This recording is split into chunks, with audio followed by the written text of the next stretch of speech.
आइए दोस्तों, question number 9 को डिस्कस करते हैं आपके पास में। क्वेश्चन नंबर 9 जो कि आपके पास में पास्ट पेपर May 22 का क्वेश्चन है।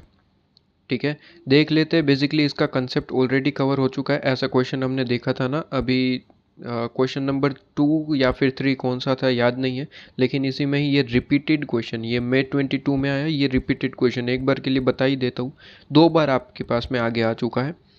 ठीक है, जहाँ पे डेप डिफरेंट रेट से कैलकुलेट करना होता है। फॉर एग्जांपल ये वाला भी क्वेश्चन था, देखिए यहाँ पे 2 रेट आपके लिए थे, 12% और 10%। ठीक है, तो ये क्वेश्चन नंबर 9 भी ऐसा ही है, जहाँ पे डिफरेंट रेट दिए जाते हैं। एक और क्वेश्चन रिपीट हुआ है आपके पास में यहाँ पे, उससे पहले भी ये वाला क्वेश्चन, क्वेश्चन नंबर 2 2016। ठीक है, जहाँ पे भी रेट दिए जाते।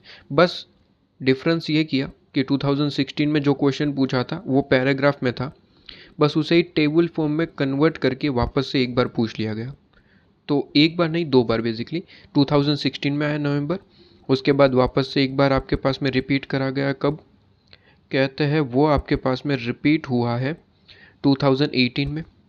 ठीक है, 2016 के बाद 18, उसके बाद वापस से पूछा गया 22। ठीक है, 22 में वापस से एक और बार पूछा गया। देख लीजिए May 22, जहाँ पे रेट डिफरेंट दिए जाते हैं। बेसिकली यही मेन कैलकुलेशन होती है, बाकी सारी कैलकुलेशन तो ईजीएस्ट होती है। ठीक है, एकदम ईजी होती है। आइए, तो कहते हैं आपके पास में कि कोई पर्टिकुलर यहाँ पे कोई कंपनी है राज लिमिटेड करके, उनकी कुछ इन्फॉर्मेशन देता है आपके पास में। ठीक है, क्या देता है? कहता है आउटपुट आपको दे रहा है नॉर्मल कैपेसिटी के हिसाब से 1 लाख हमारा आउटपुट है। ठीक है, और ये जो आउटपुट है, हमने जो यूनिट्स बनाए हैं आपके पास में, यूनिट्स में आपको सारी चीज़ें गिवन है।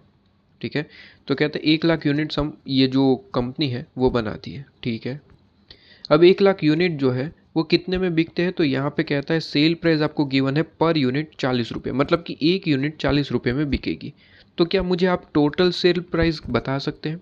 बिल्कुल सर, क्योंकि 1 लाख यूनिट है और 40 रुपये में एक यूनिट को बेचना है, तो टोटल सेल प्राइस कितनी होगी? तो कहता है 1 लाख इंटू 40, तो ये आपके पास में हो जाएगा 40 लाख रुपीज़ सेल प्राइस। काम ही ख़त्म हो गया। इसके बाद कहते हैं वेरिएबल कॉस्ट आपको पर यूनिट गिवन है 20 रुपीज़। तो क्या टोटल वेरिएबल कॉस्ट बता सकते हैं? बिल्कुल सर, 1 लाख इंटू 20 रुपीज़, तो आपके पास में 20 लाख आ गया। सेल में से वेरिएबल कॉस्ट माइनस करते हैं तो कंट्रीब्यूशन मिलता है। कंट्रीब्यूशन में से फिक्स कॉस्ट माइनस करोगे तो क्या मिलेगा सर? EBIT। ये फॉर्मेट अपने को एकदम से क्लियर है। ठीक है, कहते हैं फिक्स कॉस्ट कितना है? फिक्स कॉस्ट आपके पास में यूनिट वाइज नहीं होती, आपको पता है ना, यूनिट वाइज आपके पास में कभी भी फिक्स कॉस्ट नहीं होती, टोटल बेसिस पे होती है। इसलिए देखिए टोटल बेसिस पे गिवन है 10 लाख रुपीज़। ये ज़ीरो थोड़ा सा यहाँ पे नीचे एडजस्ट कर लीजिएगा, ये 10 लाख रुपीज़ आपके पास में गिवन है। वैसे भी समझ आ जाएगा क्योंकि कोमाज आपको गिवन है। देखिए 10 लाख रुपीज़ है, कोमा आपको गिवन है। तो कहता है फिक्स कॉस्ट कितना है? 10 लाख रुपीज़। सेल प्राइस 40 रुपये, 20 रुपये आपके पास में। तो यहाँ से आप ऐसे कैलकुलेशन कर सकते हैं कि 40 में से 20 गया तो आपके पास में कितना बचा? 20। ये जो बचा इसे हम क्या कहते हैं? कॉन्ट्रीब्यूशन। कॉन्ट्रीब्यूशन से डायरेक्ट यूनिट मल्टीप्लाई कर दीजिए 1 लाख इंटू 20, तो भी कॉन्ट्रीब्यूशन 20 लाख आ जाएगा। आप किसी भी तरीके से कर सकते हैं। या तो आप, एक तरीका ये है कि 1 लाख से मल्टीप्लाई कर करके पूरा अमाउंट से ही निकालिए 20 लाख रुपये कॉन्ट्रीब्यूशन, या फिर पर यूनिट में से सबसे पहले माइनस कर दीजिए, फिर जो भी आया आंसर 20 रुपये उसे 1 लाख से मल्टीप्लाई कर दीजिए, आंसर 20 लाख ही आना है। कैसे भी कैलकुलेशन करिए, आपके ऊपर है। ठीक है, या तो आप पहला तरीका 40 लाख रुपये में से 20 लाख रुपये माइनस करिए और 20 लाख लेके आइए, या फिर 40 में से 20 माइनस करके जो भी 20 आया उसे 1 लाख से मल्टीप्लाई करिए और फिर 20 लाख रुपये दिखाइए। ठीक है, दोनों तरीके आपके पास में सही है, किसी भी तरीके से कर सकते हैं। कहते हैं कैपिटल स्ट्रक्चर की कुछ इन्फॉर्मेशन है, इस कंपनी के पास क्या क्या चीज़ें हैं 31 मार्च 2022 को। तो कहते हैं इक्विटी शेयर्स है, रिजर्व सरप्लस है और कुछ करंट लाइबिलिटीज़ है आपके पास में, और टोटल आपके पास में बन जाता है 20 लाख रुपीज़ का कैपिटल स्ट्रक्चर। कहते हैं इक्विटी शेयर्स में ऐसा है कि 1 लाख शेयर्स है 10 रुपये वाले, तो टोटल बन जाता है 10 लाख रुपये। कुछ रिजर्व भी पड़े हुए 5 लाख रुपये के, और करंट लाइबिलिटी है 5 लाख रुपये के। इस तरीके से 20 लाख हो जाता है। ठीक है, आगे इन्फॉर्मेशन क्या है? कहता है ये जो राज लिमिटेड है वो डिसाइड करते हैं कि एक एक्सपांसन प्रोजेक्ट को वो अंडरटेक करेंगे। ओबियसली आप प्रोजेक्ट को किसी भी अंडरटेक करना चाहते हैं, मतलब कि सिलेक्ट करना चाहते हैं, ओबियसली आपको पैसों की ज़रूरत पड़ेगी। वही चीज़ बताएगा। कहते हैं कि project to use the market potential कहता है that will involve 20 lakh rupees. देख लीजिए, ज़रूरत पड़ी 20 लाख रुपीज़ की। अब ये 20 लाख रुपीज़ कहाँ से इकट्ठा होगा? सीधी सी बात है, ये कंपनी दूसरे अलग अलग प्लान्स बनाएगी, अल्टरनेटिव्स जिसे हम कहते हैं। सिंपल सी भी ठीक है। और वही क्वेश्चन बताएगा, कहता है कि कंपनी जो है एक्सपेक्ट करती है कि उनका आउटपुट 50% बढ़ जाएगा अगर ये प्रोजेक्ट सिलेक्ट करेगी तो। बहुत बढ़िया। अभी कितना आउटपुट है? 1 लाख यूनिट्स। कहते हैं 50% बढ़ जाएगा प्लस 50%। तो कैलकुलेटर में जरिए करिए 1 लाख प्लस 50%, मतलब कि अगर ये प्रोजेक्ट अप्लाई कर दिया तो अब से 1 लाख यूनिट नहीं बनेंगे, 1,50,000 यूनिट बनना शुरू हो जाएंगे। 1,50,000 यूनिट बनना शुरू हो जाएंगे अगर ये प्रोजेक्ट लिया तो। ठीक है। कहते हैं फिक्स कॉस्ट भी इंक्रीज हो जाएगी क्योंकि एक्सपेंशन कर रहे हैं, ओबियसली थोड़ा बहुत खर्चा और भी हो जाएगा। तो कहते हैं 5 लाख रुपए, बाई लिखा है, बाई 5 लाख रुपीज़। बाई का मतलब होता है इतने से इंक्रीज हो जाएगी, मतलब कि अभी जो चल रही वो तो है ही है, उसमें 5 लाख और ऐड कर दो। बाई का मतलब होता है ये एक्स्ट्रा खर्चा और होगा। ठीक है। तो कहता है बाई 5 लाख रुपीज़, मतलब कि अभी फिक्स कॉस्ट कितना है? 10 लाख। कहता है 5 लाख और बढ़ा दो तो अब हो जाएगा 15 लाख रुपए। क्या बात समझ में आ रही? अब 15 लाख रुपए आपके पास में क्या हो जाएगा? फिक्स कॉस्ट, अगर ये एक्सपेंशन सिलेक्ट करते हो तो कहता है यूनिट्स हो जाएंगे 150, फिक्स कॉस्ट हो जाएगी 15 लाख। ओके, आगे क्या इन्फॉर्मेशन है?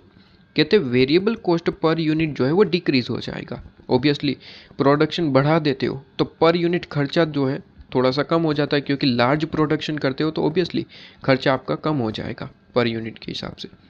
यही तो फ़ायदा होता है, मल्टीनेशनल कंपनी जो है वो इतनी कम प्राइस पे प्रोडक्ट क्यों बेच पाती है? क्योंकि उनका लार्ज स्केल ऑफ प्रोडक्शन है। खैर वो तो इकोनॉमिक्स का पार्ट है, एसएम का पार्ट है, हमारे पास में तो यहाँ पे जो कहते हैं वही करना होता है, इसमें तो थोड़ी ना दिमाग लगाना है। कहते हैं वेरिएबल कॉस्ट जो है वो डिक्रीज़ हो जाएगी 15% से। अच्छा, डिक्रीज़ करना है। कहते हैं वेरिएबल कॉस्ट है कितना? कहता है 20 रुपये, तो 20 माइनस 15%, तो कहता है 17 हो जाएगा। कितना हो जाएगा सर? 17 हो जाएगा। ये इंपॉर्टेंट पॉइंट है, 17 हो जाएगा। क्लियर है? तो अभी तक 3 चीज़ें बताई। कहते हैं यूनिट जो है वो इंक्रीज होंगे और इंक्रीज हो जाएंगे 1,50,000 तक। कहते हैं फिक्स कॉस्ट जो है वो 10 लाख है, अब 15 लाख हो जाएगी। और कहते हैं वेरिएबल कॉस्ट जो 20 था वो अब हो जाएगा 17, 15% डिस्काउंट आपके पास में डिक्रीज हो जाएगा बेसिकली। ये चीज़ आपको अभी उस पैराग्राफ में बताई है, तो ये चीज़ आपको कहीं लिख लेनी चाहिए, ठीक है, ताकि याद रहे। कहते हैं कि आपके पास में आगे additional output can be sold at existing selling price. तो कहता है सेलिंग प्राइस जो है वो अभी जितनी है वही रहेगी, मतलब कि अभी कितनी है सर? 40 रुपये। तो ये तो आज भी 40 रुपये ही होने वाली है, इसमें कोई चेंजेस नहीं है, इसने कहा। बहुत बढ़िया। तो आपके पास में चारों चीज़ों के बारे में बता दिया। अब क्या कहता है? कहता है कि फॉलोइंग कुछ अल्टरनेटिव कंपनी ने सोचे हैं कि किस तरीके से ये जो 20 लाख रुपए की ज़रूरत है उसे पूरी करी जाए। तो कहता है अल्टरनेटिव 1, 2 और 3, 3 अल्टरनेटिव है बेसिकली। 3 अल्टरनेटिव से यहाँ पे इनके पास डिफरेंट प्लान्स है बेसिकली, कि इससे हम 20 लाख रुपए इकट्ठा कर सकते हैं। सबसे पहला प्लान तो इन लोगों ने ये सोचा है कि हम डेप्थ 5 लाख रुपए के लेंगे। और कहता है बैलेंस इक्विटी। तो कहता है बैलेंस कितना बचा? 20 लाख में से 5 डेप्थ से मिल जाएगा, तो 15 लाख। तो कहता है 15 लाख रुपए आपके पास में इक्विटी से लेंगे। ये अल्टरनेटिव 1 में सोचा हमने। अल्टरनेटिव 2 में क्या सोचा? अल्टरनेटिव 2 कहता है 10 लाख रुपए डेप्थ से लेंगे, तो बाकी कितना बचा? 10 लाख रुपए। तो 10 लाख रुपए आप कहाँ से लेंगे सर? इक्विटी से ले लेंगे, ठीक है। और कहता है तीसरा प्लान ऐसा है कि 14 लाख रुपीज़ डेप्थ से लेंगे, बाकी कितना बचा सर? 6 लाख। तो कहता है 6 लाख रुपीज़ इक्विटी से ले लेंगे। ये 3 डिफरेंट प्लान सोचे गए हैं, किसके द्वारा? ये राज लिमिटेड जो कंपनी है उनके द्वारा, ठीक है। अब कहता है डेप्थ भी थोड़ा सा डिफरेंट है। कहता है एक ही रेट पे डेप्थ नहीं मिलेगा। ये इनकम टैक्स की कैलकुलेशन थोड़ी सी करवाना चाहता है आपसे, जैसे कि क्वेश्चन नंबर 2 देखा हमने। कहता है कि डिफरेंट रेट पे मिलेगा। अगर 5 लाख रुपए तक का डेप्थ है तो 10% पे मिल जाएगा, लेकिन 5 लाख से ज़्यादा 10 लाख तक अगर आपने डेप्थ लिया है, ठीक है, तो कहता है 15% उस पर लगेगा। और 10 लाख से जितना भी अमाउंट ज़्यादा है उस पर 20% लगेगा, ठीक है। तो फॉर एग्जांपल 10 लाख रुपए आपने डेप्थ लिया है तो पहले 5 लाख पे 10%, दूसरे 5 लाख पे 15% लगेगा। For example 14 lakh rupees depth लिया है तो कहता है पहले 5 लाख पे 10% लगेगा।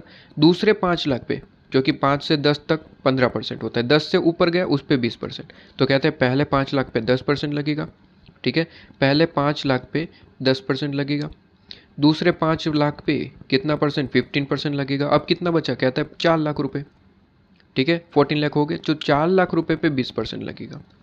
इस तरीके से इंटरेस्ट की कैलकुलेशन होती है। बिल्कुल इनकम टैक्स में जो आप चैप्टर नंबर 1 कंसेप्ट हो, जो आपका चैप्टर नंबर 1 है कंसेप्ट, बेसिक कंसेप्ट बेसिकली, उसमें टैक्स की कैलकुलेशन कैसे करते हो वैसा ही है आपके पास में। क्लियर है आपके पास, ठीक है। इसके बाद क्या है, कहता है करंट मार्केट प्राइस 200 रुपये है। ओके जी, current market price already given है, तो नंबर ऑफ शेयर्स निकालने के लिए हेल्पफुल होता है करंट मार्केट प्राइस, तो ठीक है। आगे क्या कहता है, फाइंड आउट, आपको कहा है कि डिफरेंट जो अल्टरनेटिव आपको बताए गए, आपको क्या फाइंड आउट करना है, ईपीएस निकालना है हर एक अल्टरनेटिव का। बहुत बढ़िया। कहता है टैक्स रेट आपको गिवन है 40%, बहुत बढ़िया, एकदम क्लियर। अब ईपीएस निकालना सीधी सी बात है। सबसे पहला काम क्या करेंगे सर, फॉर्मेट का रॉ मटेरियल तैयार करेंगे। जैसे ऑलवेज मैं कहता हूँ, सबसे पहले एक ही काम करना, फॉर्मेट तैयार करो। और 3 अल्टरनेटिव है तो 3 कॉलम बनाएंगे, जैसे कि यहाँ पे 1, 2 और 3 आपके पास में, ठीक है। तो पर्टिकुलर और 3 कॉलम बना दो, काम खत्म। सबसे पहले ये चीज़ करी। उसके बाद रॉ मटेरियल तैयार करो फॉर्मेट का। कहते हैं ईबीआईटी से स्टार्टिंग करेंगे, ईबीआईटी माइनस इंटरेस्ट, तो क्या मिल जाएगा, ईबीटी, जिसमें से टैक्स माइनस करते हैं तो अर्निंग आफ्टर टैक्स मिलता है। और अर्निंग आफ्टर टैक्स में से प्रेफरेंस डिविडेंड माइनस करते हैं तो earning available for equity share holder मिलता है। लेकिन इस क्वेश्चन में प्रेफरेंस शेयर का कहीं नामो निशान नहीं है, तो अर्निंग आफ्टर टैक्स क्या बन जाएगा, earning available for equity share holder. Clear है। और डिवाइड बाय हम क्या करते हैं, नंबर ऑफ शेयर्स, तो आपको ईपीएस मिल जाता है। सबसे पहले ये आपने फॉर्मेट लिख लिया, उसके बाद ये आपने प्रॉपर प्रिपेयर कर दिया, कॉलम प्रिपेयर कर दिया, अपने लाइंस ड्रॉ कर दी, बस। अब अमाउंट धीरे धीरे पुट करना स्टार्ट करेंगे।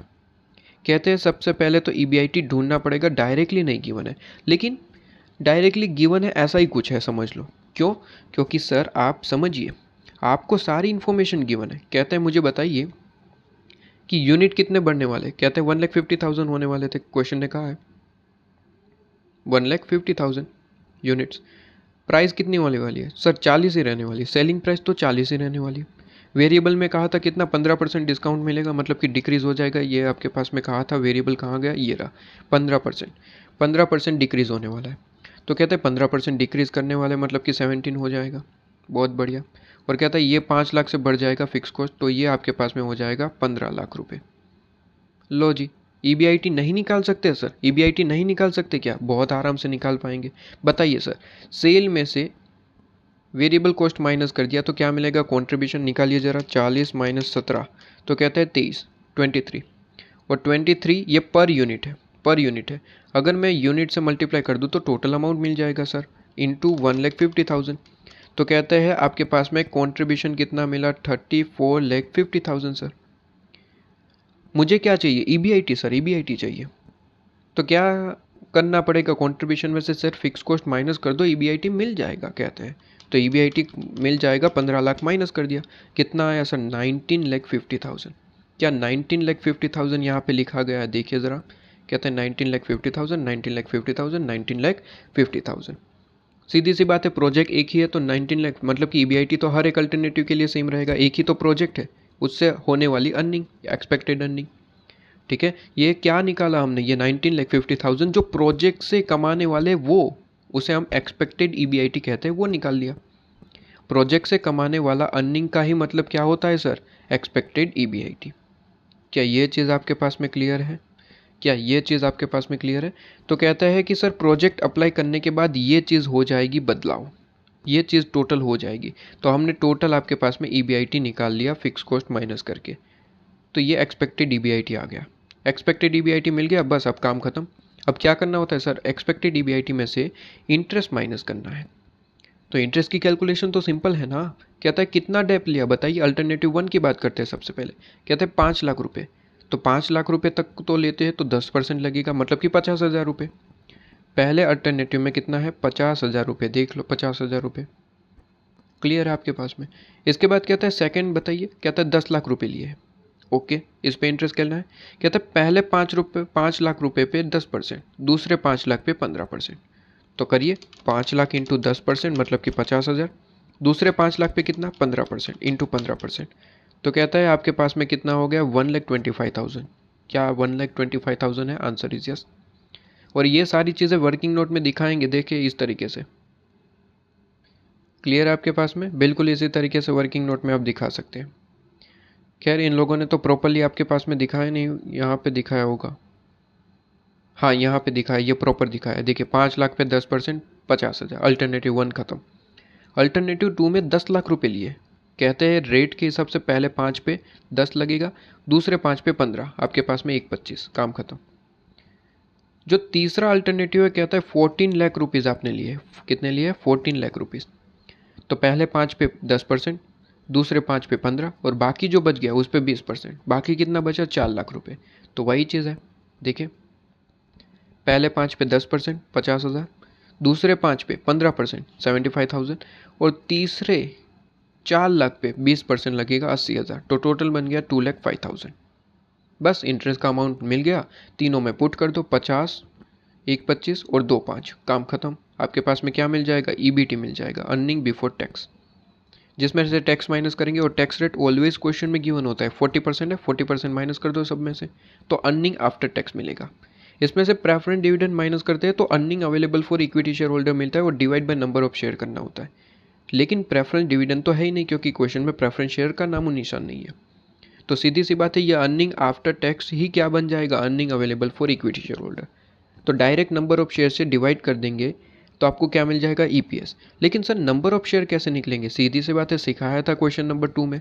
कैसे निकलता है? कहते हैं इक्विटी का जितना भी अमाउंट है वो लीजिए, डिवाइड बाई कर दीजिए पर शेयर वैल्यू। पर शेयर वैल्यू कितनी है? उसने ऑलरेडी कहा है सर 200 रुपये, तो डिवाइड बाई 200 कर dीजिए, काम खत्म। बताइए अल्टरनेटिव 1 में इक्विटी का पोर्शन कितना है? कहते हैं सर टोटल 20 लाख रुपीज़ की ज़रूरत थी। बिल्कुल। कहते हैं उसमें से डेप्थ 5 लाख रुपये से ले गया, तो बाकी कितना बचा? इक्विटी से लिया कितना होगा सर? 15 लाख रुपए। तो कहते हैं 15 लाख डिवाइड बाई 200, 200। तो कहते हैं नंबर ऑफ शेयर मिल जाएगा। क्या एग्जिस्टिंग कोई शेयर है वो भी लेना है? कहते हैं एग्जिस्टिंग शेयर है ना सर 1 लाख, तो टोटल इक्विटी शेयर कितने बने? तो कहते हैं 7,500 न्यू और 1 लाख पहले के, तो टोटल हो जाते हैं सर यहाँ पे आपके पास में 1,07,500। एग्जिस्टिंग लेना भूलना नहीं है। यहाँ पे नंबर ऑफ शेयर का मतलब होता है कि अभी तक के टोटल इक्विटी शेयर्स कितने हैं। तो कहते हैं 7,500 न्यू से, मतलब कि अल्टरनेटिव से आया, और 1 लाख तो पहले से था। क्लियर है आपके पास में सर? हाँ बिल्कुल। इसके बाद अल्टरनेटिव 2 के देखिए, कहते हैं 10 लाख रुपए डेप्थ से लिया, टोटल तो 20 लाख रुपए चाहिए था। तो कहते हैं बाकी के 10 कहाँ से हो गए? इक्विटी से। तो कहते हैं 10 लाख डिवाइड बाई 200 कर दो, मिल जाएंगे नंबर ऑफ शेयर्स। तो डिवाइड बाई 200, 5,000। तो 5,000 शेयर्स यहाँ से आए आपके पास में, और कहते हैं 5,000 शेयर्स तो यहाँ से है, बाकी के 1 लाख तो पहले से थे ही, तो कितना हो गया? प्लस 1 लाख आपके पास में, तो हो जाता है 1,05,000। तो कहते हैं 1,05,000 आपके पास में शेयर्स। ये चीज़ भी आपके पास में क्लियर है। अल्टरनेटिव 3 के लिए सेम कैलकुलेशन। कहते हैं आपके पास में सर 14 लाख रुपीज़ डेप्थ से लिया, तो सर बाकी का 6 लाख रुपीज़ इक्विटी से लिया होगा। तो कहते हैं 6 lakh divide by 200, number of share मिल जाएगा। 6 लाख डिवाइड बाई 200, तो कहता है 3,000 शेयर्स। तो 3,000 नए आए वो, और पुराने तो 1 लाख है ही है, तो प्लस 1 लाख। तो कहता है 1,03,000 आपके पास में, तो कहता है 1,03,000। लो जी, जैसे ही डिवाइड करोगे ईपीएस मिल जाएगा, काम खत्म। अच्छा क्वेश्चन ने क्या कंक्लूजन पूछा था? अगर नहीं पूछा तो कोई दिक्कत नहीं, कंक्लूजन पूछा है तो लिखना है।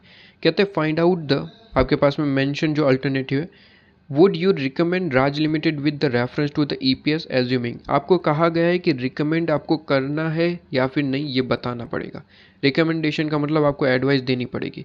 तो सिंपल सी बात है, मैं बताऊंगा कि सबसे ज़्यादा ईपीएस कहाँ पे है। कहते हैं सबसे ज़्यादा ईपीएस तो 10 पॉइंट या ये रहा, अल्टरनेटिव 1 में ही है। तो मैं एडवाइस क्या करूँगा कि आप अल्टरनेटिव 1 में जा सकते हैं। तो कहते हैं कंक्लूजन अल्टरनेटिव 1 आप ले सकते हैं, बिकॉज यहाँ पे लिखेंगे because highest EPS as compare to other alternatives, काम खत्म। ठीक है, तो ये क्वेश्चन नंबर आपके पास में 9 कंप्लीट हो जाता है बेसिकली। क्लियर है आपके पास? ठीक है, चलिए जी, तो ये चीज़ भी आपके पास में क्लियर हो जाती है क्वेश्चन के साथ। लो जी, ठीक है जी, चलिए इसके बाद क्वेश्चन नंबर 10 कौन से ईयर का है? कहता है मई 23 का है। बहुत बढ़िया, मई 23 का क्वेश्चन है। इसके बाद क्वेश्चन नंबर 11 कौन सा है? कहता है आपके पास में नवंबर 23 का है। बहुत बढ़िया, ठीक है। और फिर आपके पास में 2005 का वेरी इंपॉर्टेंट क्वेश्चन यहाँ पे आपके पास में देखने को मिल जाता है, ठीक है।